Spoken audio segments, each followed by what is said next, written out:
ध्यान ध्यान में क्या होता है? ध्यान एकदम से आपको समझ में नहीं आता कि ध्यान क्या है। ध्यान में आप चले जाओगे लेकिन उसको जान नहीं पाओगे कि ध्यान क्या है। क्यों? क्योंकि जैसे ही आप ध्यान में जाते हो ना, तो वहाँ पर आपका होना मिट जाता है, पूरी तरह से मिट जाता है। अब वहाँ आप हो ही नहीं, तो आप कैसे याद रखोगे कि आप ध्यान में हो या ये ध्यान है? तो वहाँ पर सीखने की सारी प्रोसेस रुक जाती है।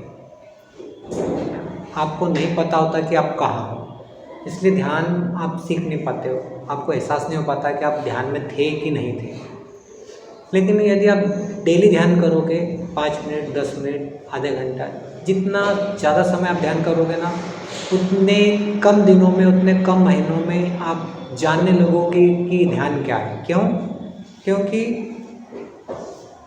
जब आप ध्यान करते हो ना, ध्यान में एक तत्व विकसित होता है ना?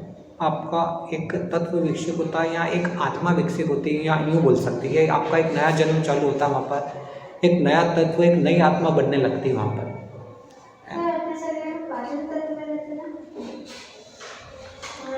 तो वो तत्व क्या करता है? वो तत्व विकसित होने लगता है, और वो तत्व जुड़ा आपसे ही है, वो है ना, वो भी आपके माइंड जैसे ही रहता है। वो तत्व जानता है कि अब आप ध्यान में हो।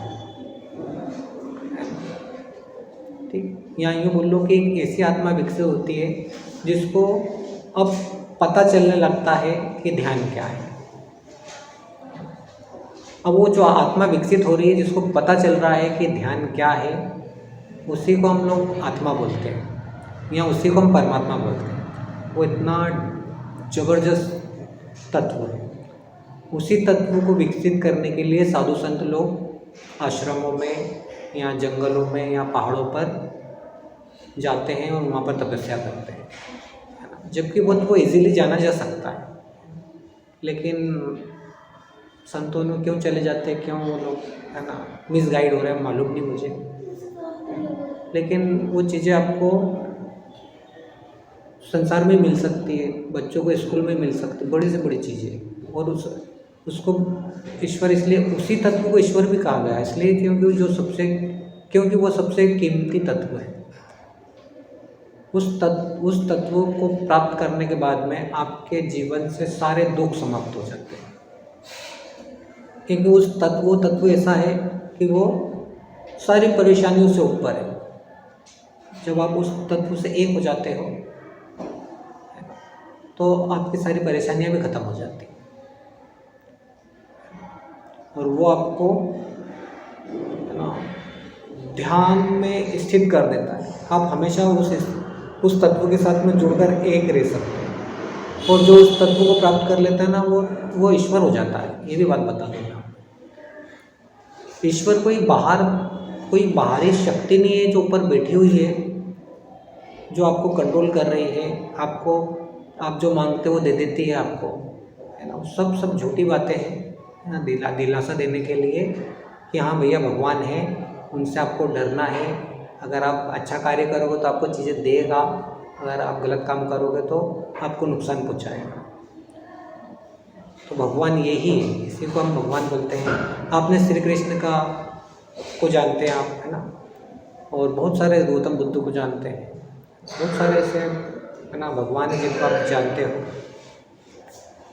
तो उन्होंने इस तत्व को प्राप्त किया था, इसलिए वो भगवान कहलाए थे। या यूँ बोले कि वो भगवान हो गए थे, लेकिन थे हमारे जैसे ही वो भी स्टूडेंट थे, उन्होंने भी पढ़ाई करी, इंसानों के रूप में आए थे। लेकिन एक समय ऐसा आया कि उन्होंने उस तत्व को हासिल किया और उनको उपलब्धि मिल गई भगवान की। और सच में वो तत्व भगवान स्वरूप ही उस भगवान को हम प्राप्त कर सकते हैं, उस तत्व को प्राप्त कर सकते हैं। उस तत्व को ही भगवान कहा गया है। और जिस दिन उस तत्व के साथ में आप जुड़ जाते हैं तो आप स्वयं भी भगवान हो जाते हैं।